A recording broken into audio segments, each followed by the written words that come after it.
This is a story about money, not sex. I'm Gina Ogden, and I want to introduce an ISIS session by Isa Jones, an ISIS practitioner. The backstory is that Isa was so upset and angry about how much her professional education and supervision were costing that it was threatening to affect her work as a therapist. I suggested that she put her story on the ISIS wheel. So she created an impromptu wheel on her bedroom carpet and filmed it all with her cell phone. Notice how she uses her object in a way that helps generate a dramatic shift. And notice how her story moves from the present to the past and back to the present again. And notice how she finds more and more meaning as she moves her story around the wheel. What a great model for what you can do to help expand a stuck story in your own life. So I just had the thought, and it's a spontaneous one, to take a few minutes, which may not be a good idea to try to do this under a time constraint, but my kids are gone, they'll be home soon, and I felt impressed to create the ISIS wheel to process some of my emotions that came up and were provoked with my supervision meeting yesterday. So I set up my ISIS wheel like this. Spiritual quadrant, it says spiritual, for me represents connection with the divine and connection with the divine in others. So I have a picture of somebody actually rock climbing. It goes like this. Being completely present and somebody with loving connections with children and others. And then over here, two emotions that have the emotional quadrant, which has a Kleenex, box of Kleenex, and people experiencing emotional joy and bliss. And then the physical, I have my running shoe and some lip gloss. And then the mental, these are a notepad that I keep around to jot down notes and things that come to mind, and a highlighter in my daughter's math homework. That represents mental for me. And then in the middle, I have my favorite little Buddha guy that is with me in the morning, just on my kitchen, or not on my bathroom counter, and just reminds me of peace and perspective and our eternal nature as divine beings. So the object that I'm going to bring into the wheel is, I did the math, and it's $90,000 is about what it will cost me to get to my independent licensure. And this is after the cost of education. This doesn't include the cost of supervision or trainings or other expenses. This is just the 60% of every paycheck that's deducted as an associate. And so I'm going to put this starting off in the mental.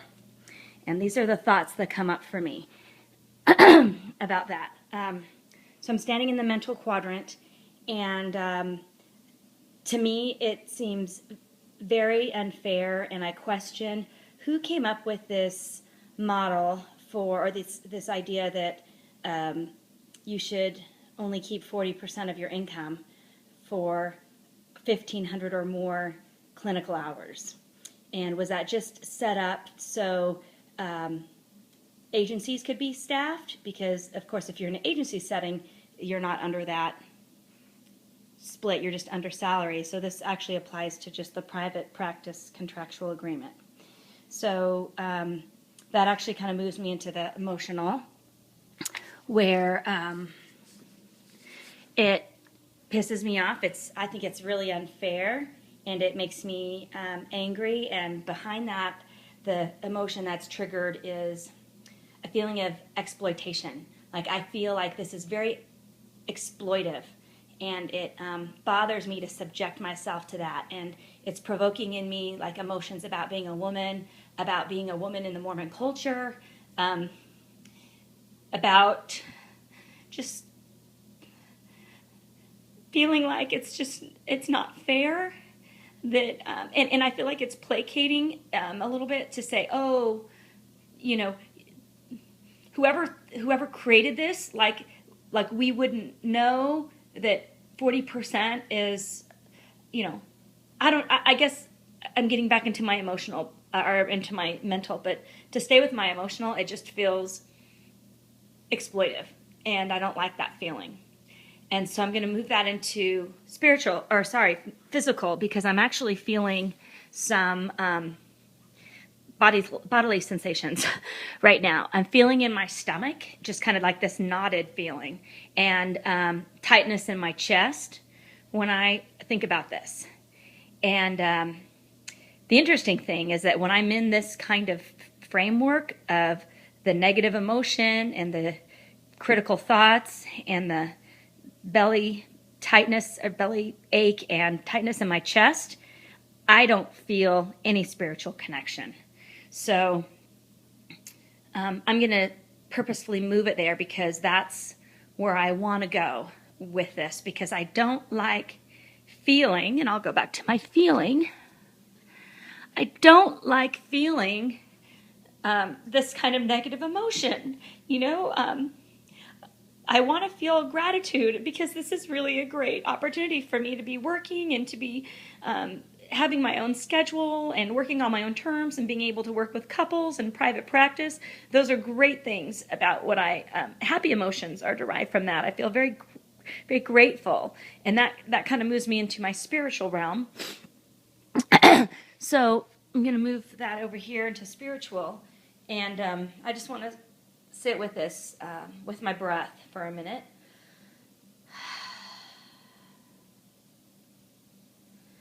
And just get a little bit grounded in spirit.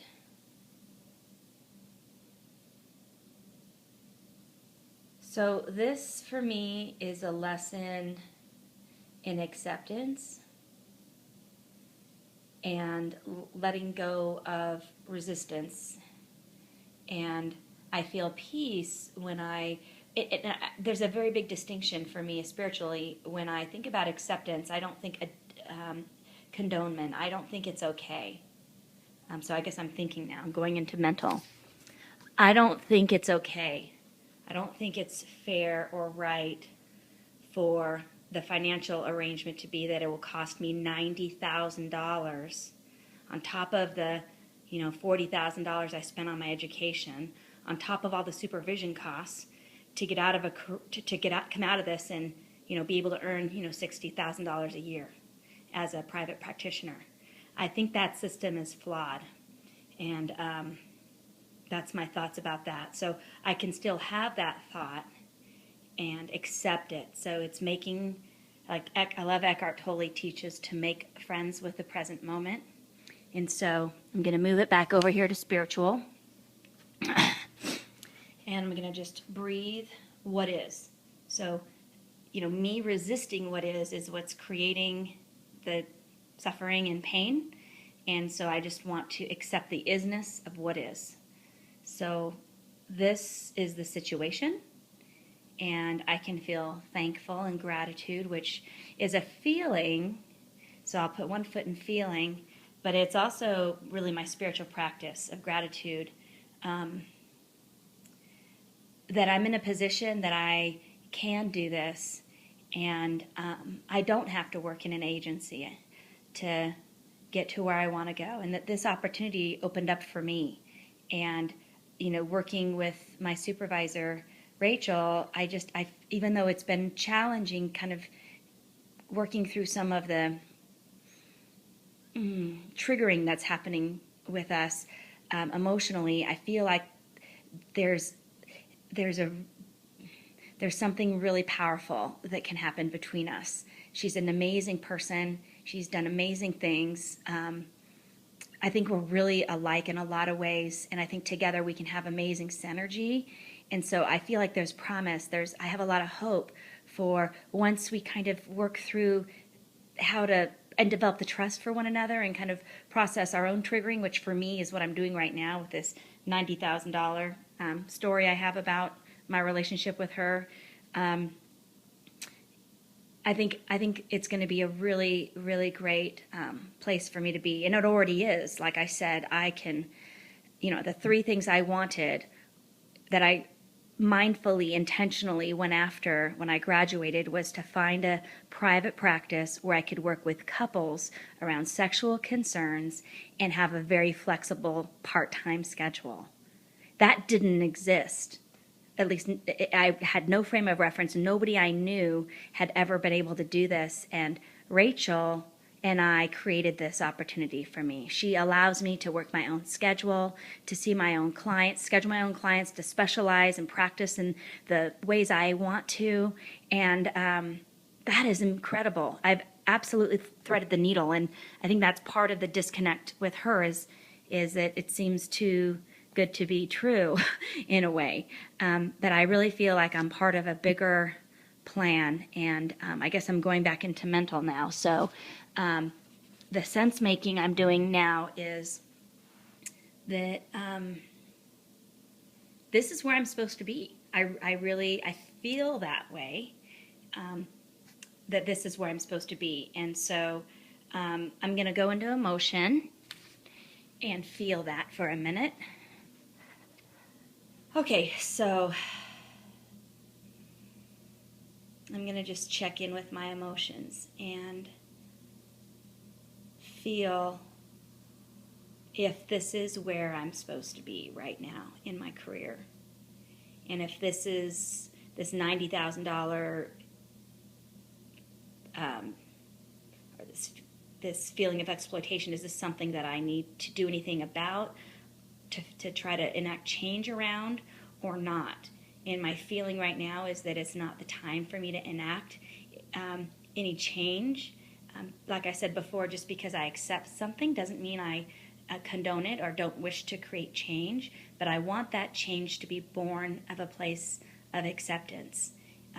So I guess that's kind of the process, is that I think once I really come to peace and accept that this is the way it is and adjust to that, then whatever change I feel inspired to do at that time, whether it's to create a different system for the future practitioners coming out, or to explore this with Rachel and maybe renegotiate our agreement, or maybe once I've come to peace with it, I won't feel a need to change it. I'll just write it out and just recognize that I'm kind of in a unique place with my stage in life doing this. And if I were 22 years old, it would work probably just fine for me to go to work for an agency for 3 years to get through this associate process, and it wouldn't cost me $90,000 to do this. So